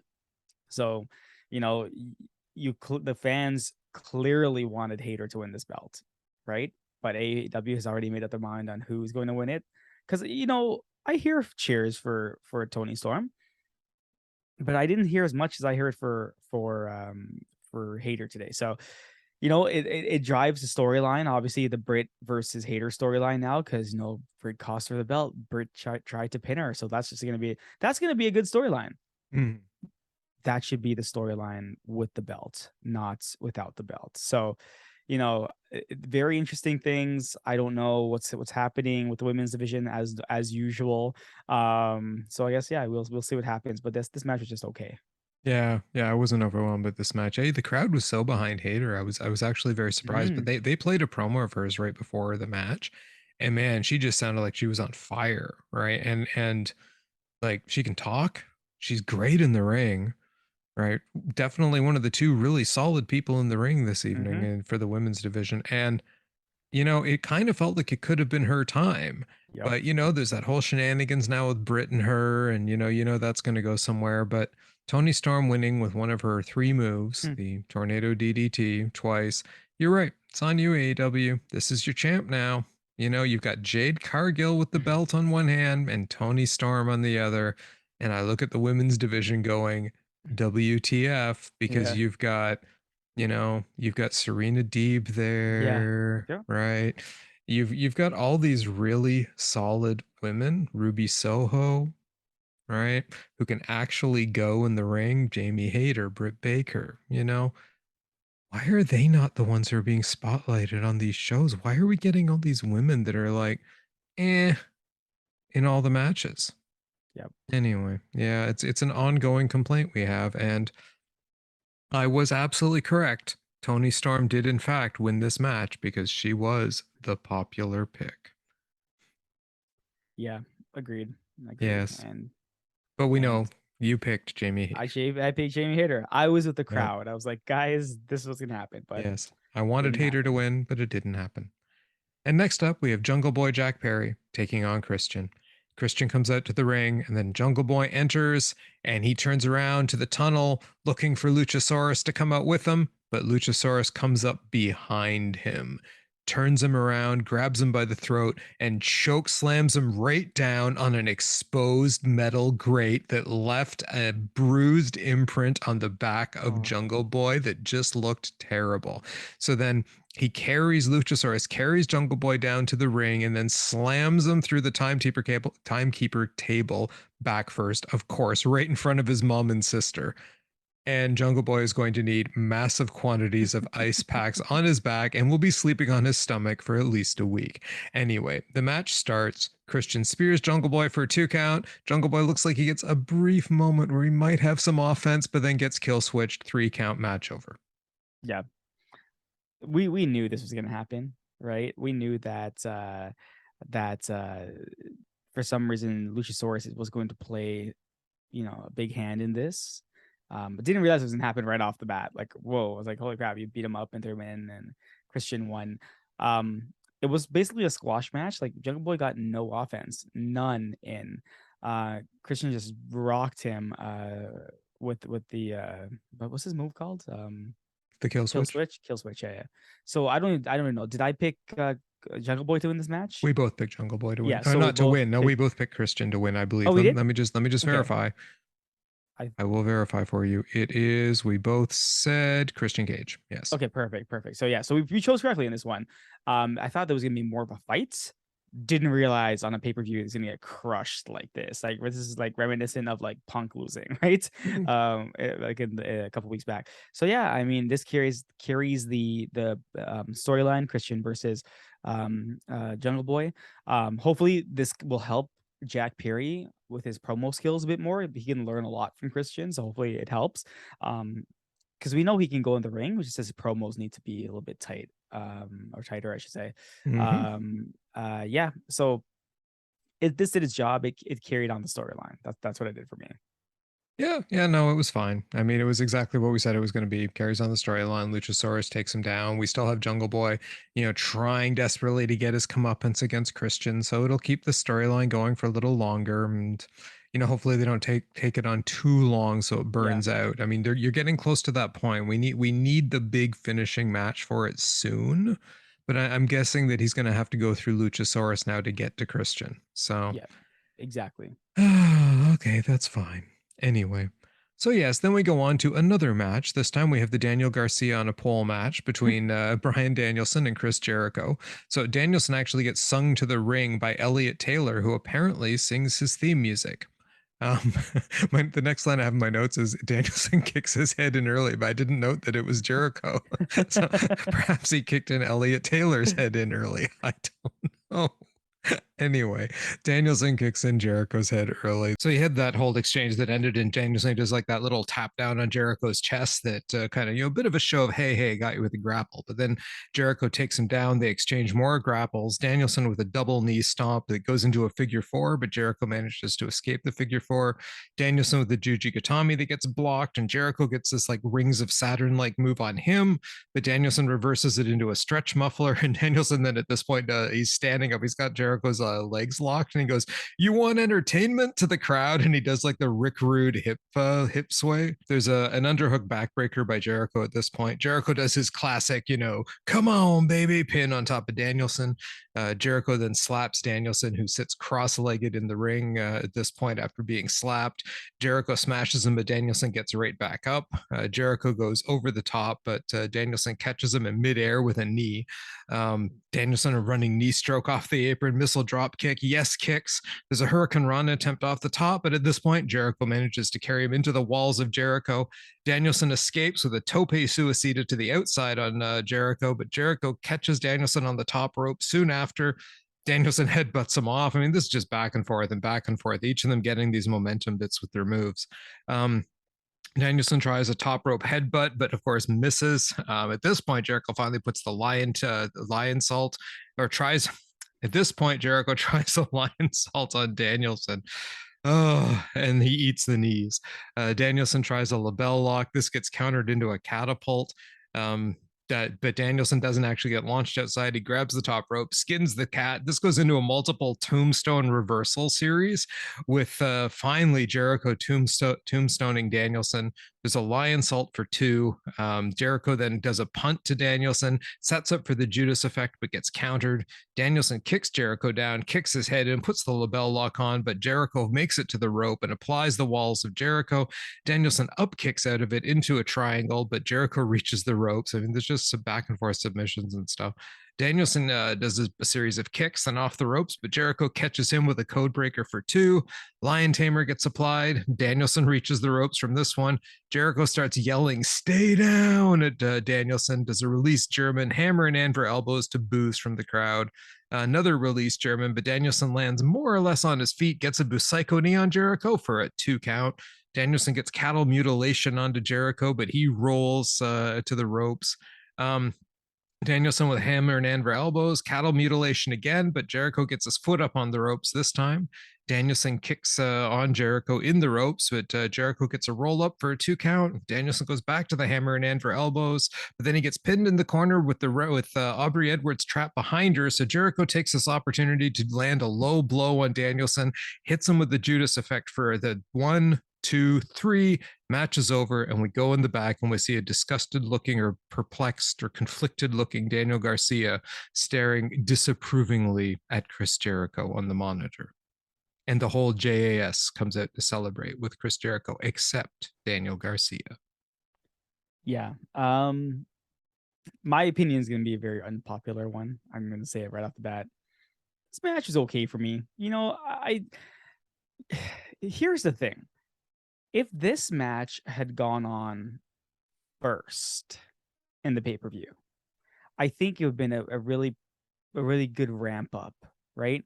But after seeing the other matches that went before it, like the Kenny match, or said the Elite match, the tag or the other trios match, the tag team match, like those were like some pretty fun and exciting match. I know this match was telling a story. It did its job. It had to like I was more enthralled with the story it was telling, on the again Daniel Garcia on a pole kind of thing. But overall, I thought the match was okay. Not my again as we go back to it. AEW has something for everyone. And this match was just not for me. Like it just was not for me. This is more of like an old school wrestling match itself. A lot of holds and submissions. You know, I like my fast-paced, non-stop action, right? Sorry, total non-stop action wrestling. So that's why to me, it was okay. You know, it did its job. Carry the storyline. Of course, the Daniel Garcia totally conflicted. What's he gonna do? Like, is he gonna join? Is this a whole ploy just by the JAS to take out Danielson further? Who knows? Who knows what's happening? But overall, yeah, I thought it was okay. Like that was it. I would again not for me, but maybe this was just not a match that is made for people like me. You know who this match was made for? You? People like me. Yeah, I was gonna say to you. Yes, I really enjoy matches like this a lot, right? I love grappling. I love the back and forth grappling. I love like the kind of back and forth holds, tit for tat on the submissions. I love that kind of. I love submission wrestling, right?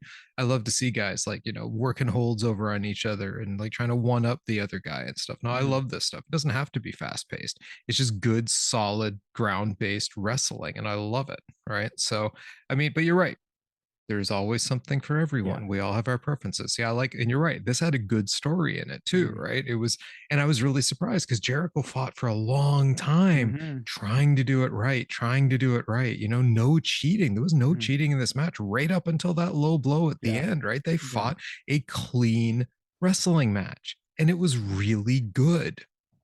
So I really enjoyed this match. I would put this in my top few matches of the night as well, right? Because I really enjoyed this style of match. Yeah, it's not as high flying or fast paced. We're not talking like Bucks and Omega or anything here, Mhm. but it's a really good match and I had a lot of fun watching it. And yeah, I think it did suffer from being on a little late in the card. I mean, the Yeah. crowd to me at this point, they just seem to be waiting for CM Punk. Yeah. All right. Agreed. And I felt like they were kind of waiting for CM Punk ever since the Kenny Omega Yeah. match. Yeah. Right. I mean, Kenny Omega match finished, and this crowd they were into the matches. There was like they were really into the Acclaim for whatever reason. But that almost felt like the crowd decided to have some fun with new chants. Yeah. Right. Like they caught on some new chants, like, oh, we're gonna chant these really new chants. And okay, it ended up, and they chanted "This is awesome" at that match and stuff. And there were some chants that went in some of the matches during the night, but I never got the feeling the crowd was really into stuff. Like you and I commented on the front few rows of that crowd. It just looked like they were sitting there Yeah. waiting and they didn't come alive till CM Punk came out. So, Mhm. yeah, I mean, it was a good match. I think the fact that the crowd wasn't as into it as you would hope they would be might have knocked it down a couple notches, but overall, I had a great time. I enjoyed the match a lot. Not match of the night or anything like that, but very solid. And I believe we both picked the same winner on this match as Yeah. well. We did. And we were both wrong because it was Chris Jericho Chris winning. Jericho, yeah, almost cleanly. So Yes, almost cleanly, but not cleanly enough for Daniel Garcia. So, anyway, next up, we have the House of Black versus Darby Allin, Sting, and Miro. And it starts off. Miro does an overhead. I mean, he comes out flying overhead belly to belly to Buddy. Miro refuses to tag anyone in at the beginning either. He wants to fight the House of Black by himself. But Buddy gets a jawbreaker on Miro, and this stumbles him into his own corner. And Darby tags himself in, much to Miro's chagrin. Darby does a counter roll through for two. Malachi does a high kick to Darby off of Buddy's back, and then Darby is stomped down. At this point, that's kind of becomes the thing. Like Darby is in trouble as usual and getting knocked around. Malachi with a running knee to Darby for two. Brody King chops Darby off the ropes, and he just plays the rag doll outside. I mean, as usual, Darby just plays the beat doll for everybody who wants to get some shots in on him for a while. Eventually Darby gets the hot tag to Miro, but the ref doesn't see it. So this goes on for a while until Darby gets the hot tag to Sting, which Sting comes flying in, ends with a Brody cannonball into Matthews accidentally. Sting moves out of the way. He then throws Matthews to Malachi for the tag, daring Malachi to get in the ring with him. So Sting manages to get the Scorpion Deathlock on Malachi. He no-sells shots from Buddy and Brody while he's got the Scorpion Deathlock on, but finally Malachi reverses it into a knee bar. Miro drags Malachi to the ropes by his hair, but Matthews kicks Miro down. So then Sting gets a Scorpion Death Drop and a Coffin Drop on Brody for 2 as Matthews breaks it up. Miro takes out Buddy and Brody, and Darby gets a stunner onto Matthews, followed by a cannonball tope. Malachi goes for a spinning heel kick, but Sting spits mist on Malachi, totally stopping him. Then Darby gets Malachi with the Last Supper for the 3 count, and Sting, Darby, and Miro get the victory on the House of Black. Yeah, I mean, I like the wrestlers of this match, right? Like, I mean, I like the house. I like the House of Black. I didn't like this match. I just didn't like this match at all because Sting no sells everything. Like that's the whole thing. Like, are you kidding me?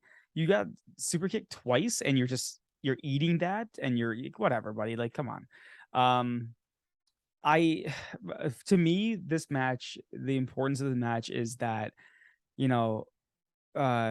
it's possible that this could be Malachi Black's last match in AEW. He apparently after the match he signaled to the fans, kind of bowed to them, hugged the House of Black at the ramp way, and kind of signaled that this may be his last match. As reports are coming in that he had asked for his release. He's going through some mental health concerns, and obviously that's more important than wrestling. My hope is that he gets the help he needs or requires. Takes time off that he needs. But he did make a comment about 2 years and didn't really seem like anything was going anywhere. And he's not wrong. We've had Malachi Black for 2 years, and this is where we're at right now with the House of 2 Black. years already? 2 years. That's what he said in a post. Wow. So that concerns me a lot.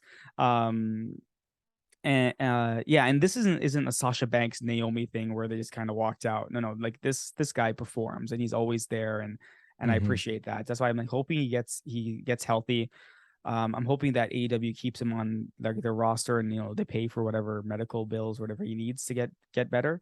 And I hope he comes back. I really do hope he comes back. But if he doesn't, and this is it, then Malachi, it was great while it lasted. I really did enjoy him, and that's why I'm like, it's really hard for me to rate this match because like I was just not into it. Like as I said, I really enjoyed the wrestlers in this match. Yeah. Not so much what the outcome. Like again, Miro bored the hell out of me. Mm-hmm. Darby's fun. He's just Darby, right? Always taking just getting killed. And Sting, like remember I said to you, Sting, the love affair is over. You can go now. Like we don't need you to be in matches anymore. Or you can become like become if you want to do something, be like Billy Gunn, right? Be a manager or something like that. You don't need to wrestle anymore. It's okay. But yeah, that's it. Like I don't even know what to think about this match, to be honest with you. And it was so late in the card. I'm like, are you kidding me? This is how late you put this match. I get it. It's Sting. Who cares? You're telling me you have Kenny Omega and the Young Bucks. You put them second, and then you put this match second last. Yes. None of this made sense. None of this made sense to me. Yeah, it felt like they kept going for these palate cleanser kind of matches, right? These feel good, let's have a little bit of fun matches. But you're right, this match didn't come across as fun. No. I'm tired of Sting too. I'm really tired of his no selling. It's like he just makes every wrestler who goes up against him. You're talking like a 60-some-year-old man who can take shots from Brody King. Really? He can take shots from Brody King and no sell them. It is completely and utterly ridiculous at this point because it makes guys like Brody King look less than they are. Yep. I get he's the legend Sting. And look, I respect the man. He's had a hell of a career.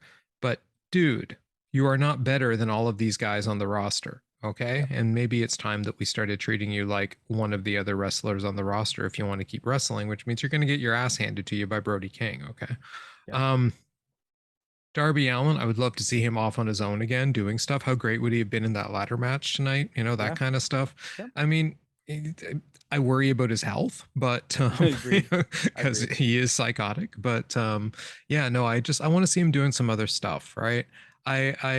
You're right. The whole stuff around Malachi Black just throws a shadow over it. Like we still have no confirmation if any of this is No, actually nothing. going Nothing. on or not. We have nothing but reports and that kind of stuff. And I hate making judgments on reports, but it's hard not to let it also taint my watching of the match. And the fact that Malachi Black was pinned rather convincingly in this match Hmm. again, which is just like when he came in, he was an unstoppable badass, taking on the Rhodes family and stuff, and no one could beat him. And that was the mystique around him. And now it's like he loses every week Yep. and gets pinned. It's like he's the one who gets pinned the most often in the House of Black, I bet. Yep. Yep. And I'm like, why? What's going on? It's just the booking has been so weird around the House of Black. They've done almost nothing.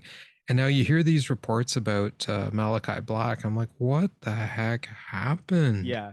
Exactly. You had this super cool stable that could easily have been your, inaugural trios champions or something like that, Hmm. and just been Hmm. this unstoppable force that you could really set a babyface team up against. And now it's just, I don't know. But hey, again, I agree with you. If Malachi needs the help, I hope he goes and gets the help he gets. I hope he gets the support from the company. It's so vitally important that people with mental health issues reach out if they need help, because you know it's not easy to do so, because there's still a lot of stigma around it. It's getting better, but there's still this notion that if you need mental health, then there's something wrong with you. You're a fragile crystal and you're just not normal and you can't keep up with everyone else. And it's ridiculous. It's absolutely ridiculous. So I hope that we've matured enough as a society to realize that if he actually needs help, that he gets it. And, I'm proud of him if he's been able to state, I need help and I got to go get it. And I got to fix myself up first, because that's more important than anything else in the entire world. Agreed. Agreed. And I'm serious here when I'm going to say this is that if reports come out and if it's confirmed that Malachi, not only obviously the mental health stuff, but is leaving because of his booking and what they've done to his character, Tony Khan, this is unforgivable. I'm sorry to say this. You had one of the coolest wrestlers, and if you let him walk, you are at the same as Vince McMahon. I'm sorry to say that. You are as good as Vince McMahon, because you had the entire, like we talked about. First of all, you're bringing all these guys in, you're wasting the talent you have, and you have done that. Like, I'm gonna be honest, you have done that. Mm-hmm. But if it comes out that it's not only mental health this guy's suffering from, and it's what you've done to his character, because both of us said, how many times have we seen Malachi Black wrestle recently? Mm-hmm. Not a lot, right? I'm sorry, Tony Khan. We love the elite. And we'll go wherever they go. But yeah, my thoughts about you and how you're handling this company is going to drop quite a bit if that's the case. But Yeah. hey, you know what? It may not be the case, and it may just be that he needs time. We will find out eventually. I'm not going to jump to conclusions right away, but Mm-hmm. just just reading his tweet that he had posted, just obviously everything in black, and and just by the sounds of it, it just sounded like he says 2 years, and it almost feels like nothing's happened. Mm-hmm. And I look at his character, I'm like, he's not wrong. No. He's not wrong. No, he's in the same spot. Mm-hmm. Coolest entrances I've ever seen. Right? Mm-hmm. So awesome. Brings in like Buddy Matthews, so awesome. Brody King. Yep. And now Yep. you have what's her name? Julia Hart. Yeah. Julia Hart's there.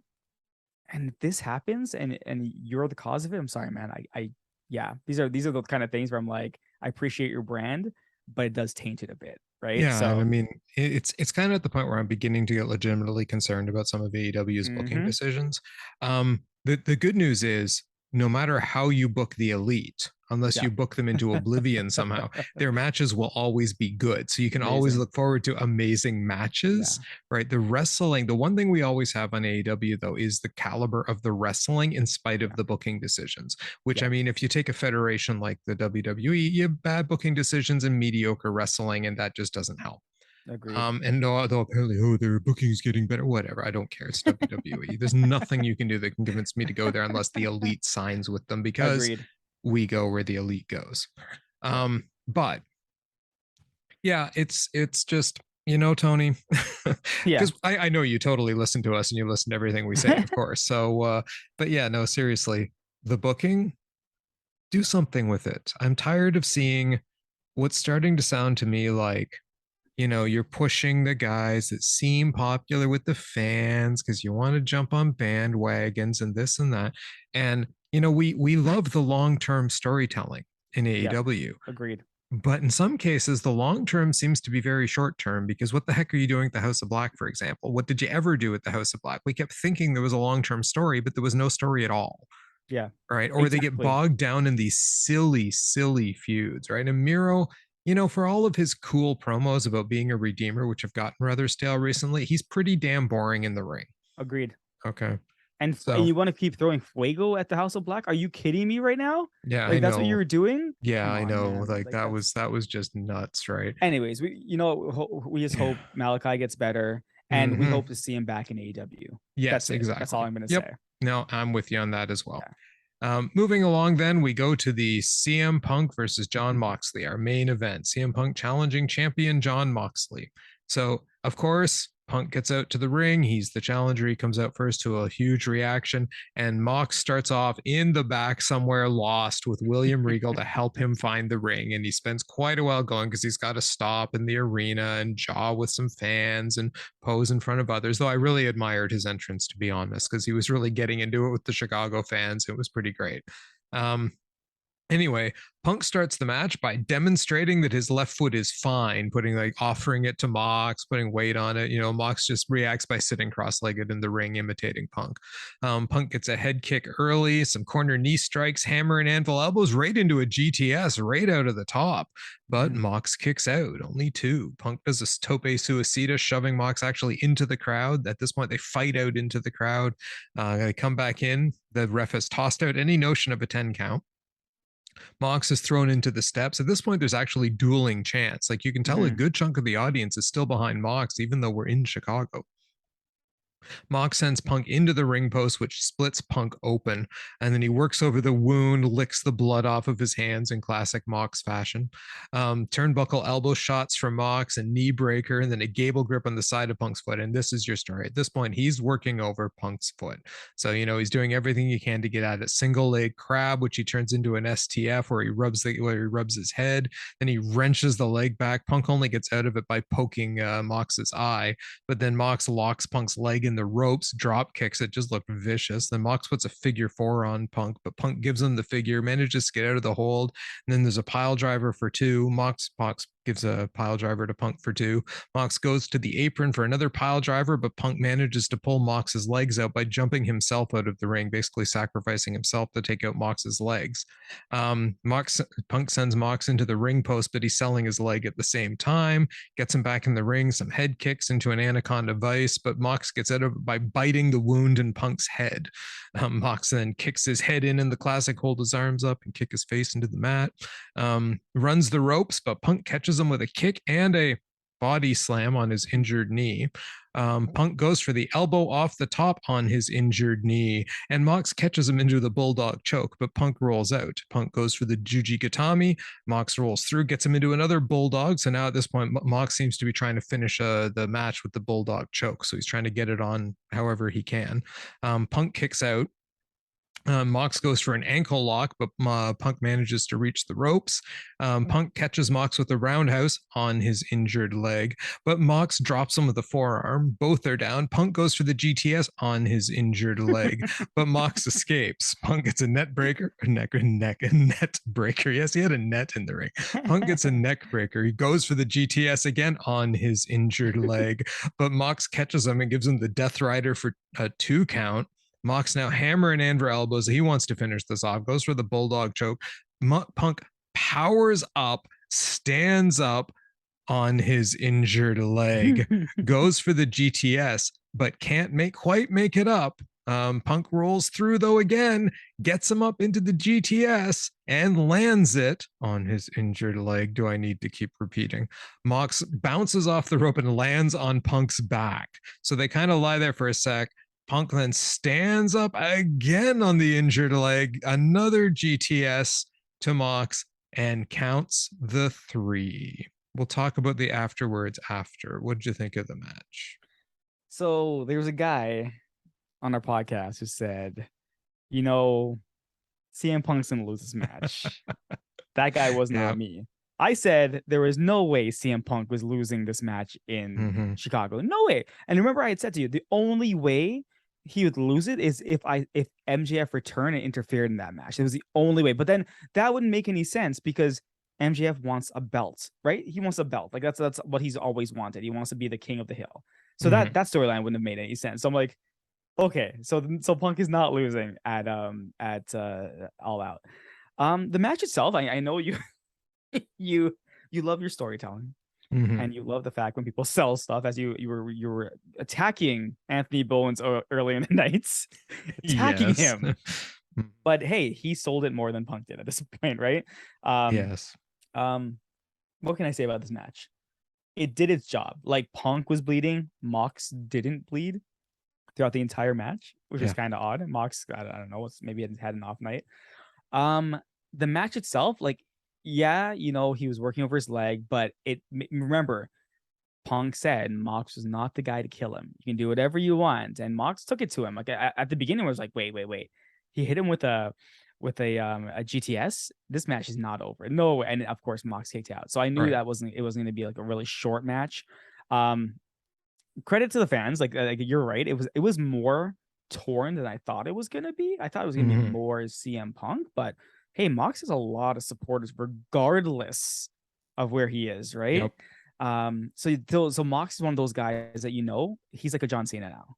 It doesn't matter where you put him, people are gonna cheer him, so you can't really turn him bad. Like that's literally it, right? Yeah. Everyone else, like his persona, even though it's not the perfect guy, he'll do whatever it takes to win, right? Right. Anyways, uh, the match itself, it was good. I thought it was good. It did its job. Now, obviously, was this as good as our Omega level match today? No, not even close, I would say. But it did its job. It told the story. Like CM Punk didn't give up. He fought and he fought and he fought. Yes, he fought in his broken leg or whatever you want to call it. And at the end, almost like where he's getting choked out, like Moxley put him like that chokehold where he's on his back. I forget what they call it. Punk's bleeding, Moxley's biting the blood, he's licking the blood in certain points. I'm like, this is disgusting, but people still cheered Moxley regardless. Right? It didn't matter. Moxley could have pulled out a gun and shot CM Punk, and people would still cheer at this point. Okay, so it's the crowd have been like, what just happened? Did someone just kill CM Punk? But yeah, I thought it did its job. CM Punk. It's weird. We joked about the women's match needing to have like a different champion, kind of, or Mhm. AEW needing to have a different champion. Right. Yet we've now had two people who have been champions twice Yeah. for at AEW, right? Right. For the male Yeah. division.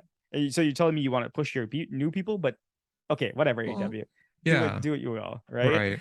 Right. But anyways, I understand why they're doing this because they're setting up for something bigger. I get it now. And overall, like the match was good. But again, to me, I can't forget what I saw earlier on the nights, right? Yeah. So it's like, yeah, Punk, you love CM Punk. You love his wrestling style. Yep. I've always said it's slower, it's more old school wrestling, right? Um, and it's not that it's not for me, it's just kind of like, yeah, it's good, but it's never going to be great. Or I don't think I can ever rate a CM Punk match Omega level, just because for me, I don't think it can get there. And I know for you, it's kind of like you go with the storylines. Like the story is really what it is, To a right? point, but I'll Right. explain in a sec. Yeah. Right. But to me, I thought this match was good. I thought it did its job. I thought it was better than most of the matches on the card. Let's to be honest. Mhm. Um, but it's probably in the top 5 match Yeah. just Yeah. tonight, right? But not the top 3. Not my top 3, but top 5 at least. Yeah, it can't make my top 3 because the storytelling was a mess. Because it tried to tell 2 stories. It was like a movie that had 2 different plots going on and they kept clashing with each other. Because you had the story of Punk's knee, but that wasn't Mhm. told effectively because they buried. See, you can have a story of a knee versus the overall story of the match, and they both fit together. They Mhm. harmonize well. They didn't harmonize the knee story well with the oh my god, CM Punk is overcoming the odds because they really Yeah. didn't talk about overcoming the odds with the knee. They just Mhm. kind of forgot about it eventually. Yeah. Right. And I don't like that. I don't like when something like that gets just forgotten because that knee got the hell beaten out of it for the first half of the match. Punk was actually showing how he could barely stand on it and stuff like that. And then all of a sudden it was fine enough for him to do all of his moves, power up GTSs and stuff. And I'm just like, on that knee, really? Really? You're able to do it? And it took me out of it. It was like, it's like watching a movie where you're like, really? Why are you guys doing that with the plot right now? Right? It's the same effect. And when that happens to me, I'm like, oh, yeah. So the story in this match to me, I get the underdog story for CM Punk in Chicago, right? And look, I tried to tell a different story in my predictions. I tried to be Mr. Analyst, do this. What I was trying to tell you earlier. Go with your heart. My heart's always with CM Punk, right? I mean, he's my guy. This isn't old school wrestling as much as it is just like a different style of wrestling, right? Because Punk incorporates some of those like faster running bulldogs, running knees in the corner and that kind of stuff.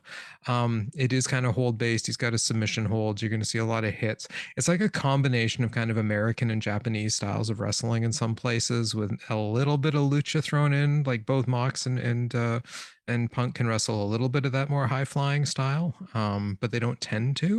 And when the two of them get going, you're going to see more of like a bit of a strong style hitting and some, some of the more American style like holds and that kind of stuff, British style stuff that's like the more hard hitting submissions and holds, right?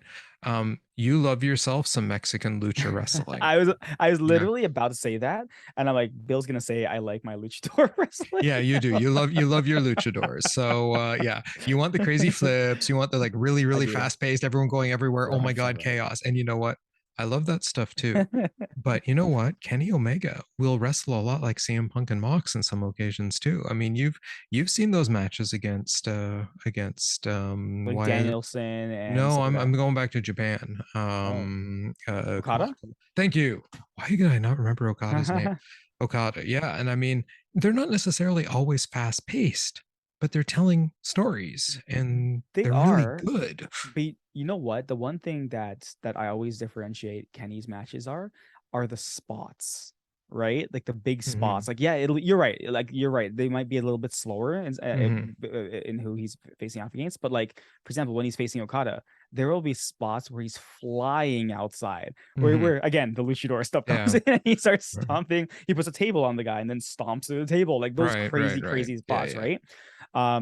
Which I really like. If like for example, let's say this match had a couple of those spots. You don't Hmm. need them, but if they had a couple, it would have made the match fairly exciting because you could have Jon Moxley doing everything he can to Yep. to basically kill CM Punk, and CM Punk just CM Punk overcomes things. Right. Could have had Exactly. that, Yeah, yeah, yeah. but They you're could have. right. I didn't get that feeling. No. No, and I think you nailed it. It's not just about the moves. It's about Mhm. the moments in a match that you remember, Yep. right? And it's those things that you come out with on the other side of the match going, hey, yeah, I mean, you remember that spot in the Yep. match? You remember, I mean, you're able to recall things from like Hmm. the Okada Omega matches going, Hmm. yeah, yeah, you know, when that happened or this happened, right? And and you can recall the stories and stuff in them, right? Like, like Kenny always trying to get the one winged angel Hmm. on Okada and just couldn't get it for like match after match. And it's that kind of thing where it makes the story so effective. And you're right, they didn't really do any of those. The most memorable thing is like Moxley licking blood, right? Yeah, And and I it's remember that, yeah, right? exactly. But beyond that, there wasn't a lot memorable in this match. It wasn't as good as it could have been, Agree. and I think it's because they got Yeah, bogged down in two different stories, yeah, and they mixed the stories up, and that took away from the match. Whereas if they'd gone with one pure story, CM Punk overcomes things, right? Or CM Punk's leg is really bad, but he still needs to win, right? yeah, Pick a story and go with it. Don't try to tell both because each of those stories tells a similar tale, but when you mix them up, it garbles them. yeah. And to me, that's what happened here. You've mixed up stories. I enjoyed the match. I mean, I got the outcome wrong, but I'm glad about the outcome. I think for me, Yeah. though, then the aftermatch happens and it all goes dark. And this guy comes out. It's the Joker from the ladder match. And guess what, guys? It's MJF. And it starts off with this like tape playing. It's like a cell phone of Tony Mm. Khan going, I know you've been off for months, but we really need you back. And I'm going to pay you this X amount of more money to come back. And then MJF comes out and takes off the mask. And ooh, he's the Joker. And look, it's MJF and he's back. Yeah, and the funny thing is I thought about this as I knew you were getting to this point as well. And yeah, all this entire thing is staged. You were right from the beginning. It was a total work, right? Mm-hmm. Do we really think Tony Khan is going to call MJF and beg for him to come back, telling him the company is suffering without you? Are you are Right. are you kidding? Are you kidding me? Like it's so staged. It's silly at right now, right? Oh, also, we're not gonna make you sign an extension. Right. It's so silly, right? Yeah. It's like I'm like, okay, if anyone actually believed that was true, good on you. Good on you. You know, it worked. It with this entire thing worked. In regards to the MJF, hey, MJF got a huge pop. Like I'm not gonna lie, like that his pop in Chicago was as big as CM Punk's pop. So clearly there is something there. There is something there, right? Still the fans want him there. Um Now where is it gonna go? Obviously MJF's gonna win the belt eventually, probably at Revolution. And now that he has a new stable, what happened to the Pinnacle? Who knows? But like he has a new stable now and he's gonna be managing that. I just think it's funny that, they played this message to make it seem like MGF won something. I won the battle against Tony Khan. Again, if anyone believes that, good on you. Yep. But let's be realistic here. Like, yeah, it's a good story. It's a quote unquote good story to tell. Sure, if you want MJF to get paid, but I'm more on the like, if this was true, like if this was, I'd be like, listen, okay, great, Tony Khan, you paid him. Maybe we're gonna get a good storyline, maybe not. But if this is true, then MJF, when your contract comes up and you want to leave to go to WWE, by all means, go ahead, right? Like I don't this doesn't make me like you as a character or even hate you as like a heel. It's kind of like it's stupid, right? It's just dumb, right? And I get it, they're bringing real life into this, but we all know that, and again, this was reported on by Dave Meltzer and everyone, that they're almost 100% certain that after MJF lost against Wardlow, by that Tuesday, he had already signed a new deal with AEW, and it was reported. Everyone knew that this was an entire work, right? So where it goes from here, we're gonna have to wait till Wednesday to find out. It's gonna be the new feud for CM Punk. Maybe Mox takes some time off. I don't know what's gonna happen, to be honest with you. We have too many people on this roster again. But yeah, I'm just a little bit like not confused. I just don't know where they're going with this. Like, who's gonna be the heel here? Is it MJF, or are we gonna play MJF up as the face? Because everyone else in this stable right now are heels. Everyone in that stable with Stokely Hathaway, right? So Yep. it's a very interesting. It's very interesting what they did, because remember you told me that all you kept hearing was wait till Stokely talks. Wait till this guy talks. You put him with MJF. Who's going to be talking there? Yeah. Yeah. Well, first of all, I want to say months ago, I said when this happened, it's a work. And I spelled it out to you guys every week. It's a work, people. It's a work because it was a work. And look, it was still a work. But not only is it a work, it is, without a doubt, one of the most moronic, stupid, dumb plot lines I have seen since 2000 WCW. This level of shoot work idiocy. I don't understand why there were people cheering in the crowd.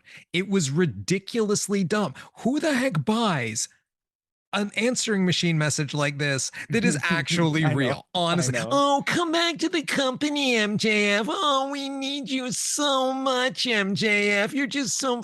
It was just, I heard it. I'm like, are you kidding me right now? This left such a sour taste in my mouth at the end of this show. It was just terrible, terrible booking. Terrible booking. I hate this. Like, I don't think I can convey to you the depths to which I hate this plot line already. I hate it. I hate it. I hate it. It is it's got that taste of backroom crap that they used to do in WCW, where it was all about like the contracts and I'm not lying down for this guy, and Hogan going out in the ring and just lying down for like the 3 count and that kind of crap. It smacks of that to me, and that leaves such a bad taste in my mouth, right? It's just terrible. I don't care about MJF. I don't care that he's back. I don't care that he's with Stokely. I don't care that he's got these guys with him. I don't care what his promo is on Dynamite. All I care about is that this is now going to unfortunately wrap up CM Punk in something really stupid for the next bunch of weeks. And you know what it's probably going to end with? MJF with the goddamn title, which is Okay, just no, going to be it's 100%, stupid, 100%. stupid, stupid, stupid. I Yeah. cannot believe that this is the direction AEW is going with this stuff right now. I can't believe they held this guy that was apparently a superstar out for months. For what? For what? This Yeah. Tony Khan looking like a complete tool in a telephone Yeah. message, and it sounds like he's paying MJF all this extra money because we need him. But I couldn't stand this. I couldn't stand it. I couldn't stand it.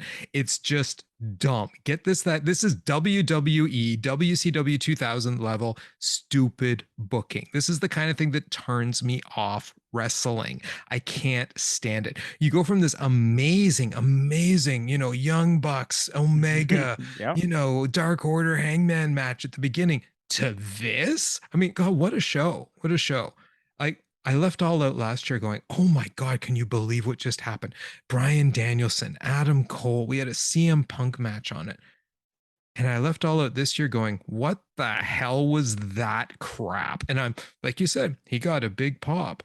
But I sometimes wonder how clearly people who have had a bunch of beers in their head are thinking when something happens, when something comes out, and they think about the ramifications on their wrestling. Because don't forget, we really cheered the NWO back in the day. That's right. Right? That's right.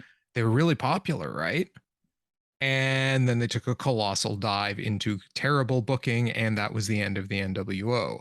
I think MJF is walking into colossally bad booking territory. I just, ugh, blah. I mean, I am morbidly curious to find out what they do with this on Wednesday, but this was not my way to end a pay-per-view. Yeah. In case I hadn't made that clear. It was well, like, and yeah, I mean I don't know either what they're doing with this, and I joke that really that message was a message to Kenny Omega, like he was that's what Tony Khan called Kenny Omega and left the message, and Yeah, exactly. MJF I just would changed his believe name. that. I Yeah, believe that because it was suffering without Kenny Omega, it really exactly. was. Exactly. And then he's back, and now everything is great again. Mhm. But yeah, this does sound like it's gonna end up the MJF like just championship win. What happens from there? Who knows? Like, I said I'm hopeful that with the new guy, I guess direction AEW is taking with the new people they hired, hopefully they get some good storytelling. I said maybe it's too early right now to understand it, but maybe later on we will see. I said this potentially could have been AEW's best pay-per-view of the year, and it really wasn't. Like this was in no way. I don't even think I don't think there was any way it could have lived up to last year's All Out. I don't think so, right? No. There's no way it could have lived up to that. But I thought it would have came close, and it didn't. It didn't. It faltered quite a bit. Even like just from the matches to the outcomes, to the stories, and all. Like it just yeah, my guys won. I love it. Like that's great. Mhm. But that's the only thing I like about it. Yeah. Everything else was just like meh. It's okay. Meh. Yeah. Whatever.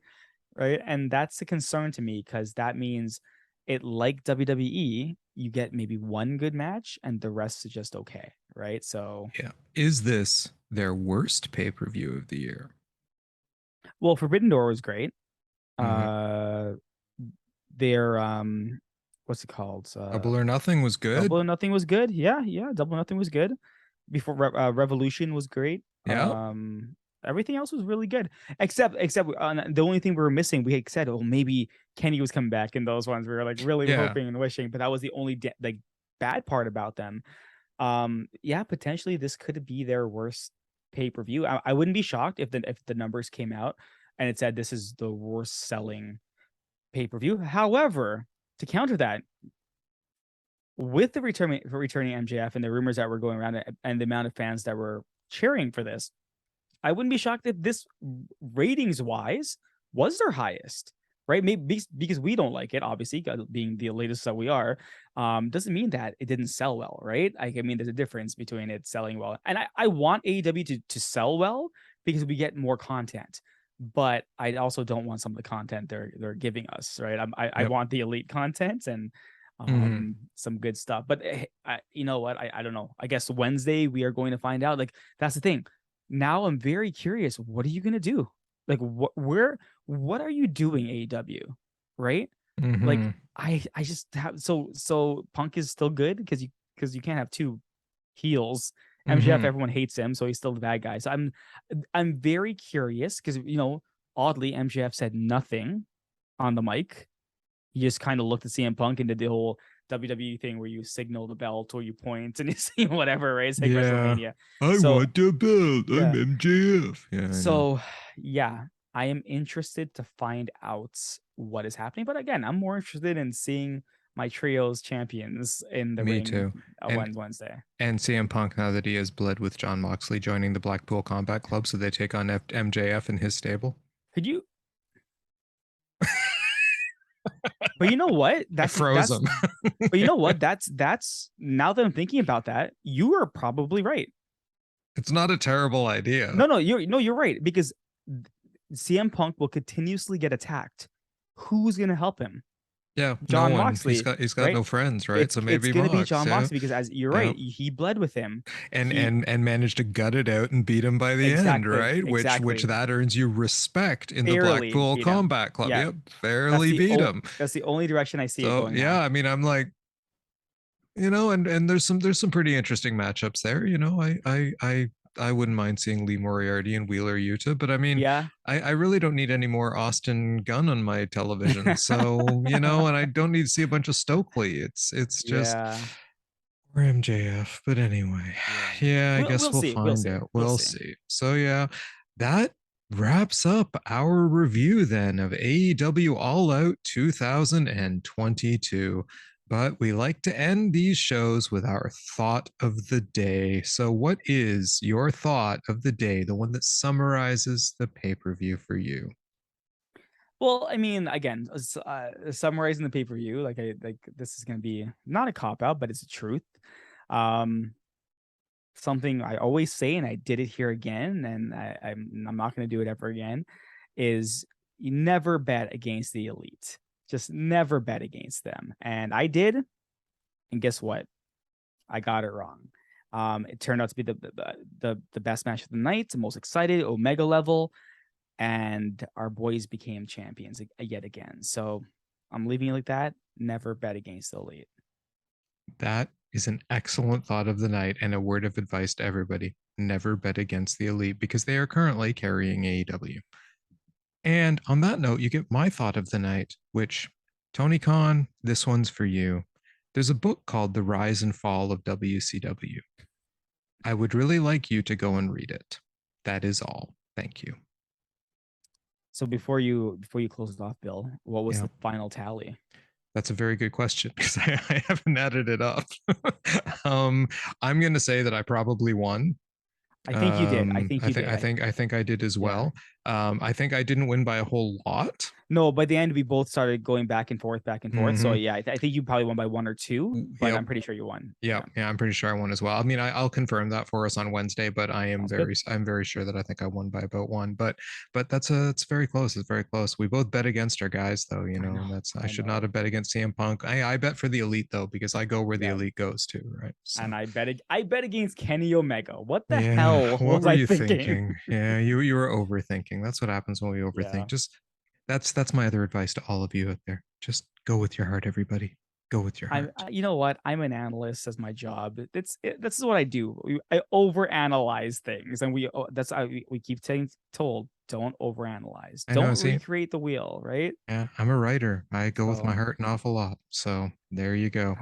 Well, anyway, on that note, that wraps up our evening. But as the great one always says, goodbye, everyone. Good night, and bang. Bye, everyone.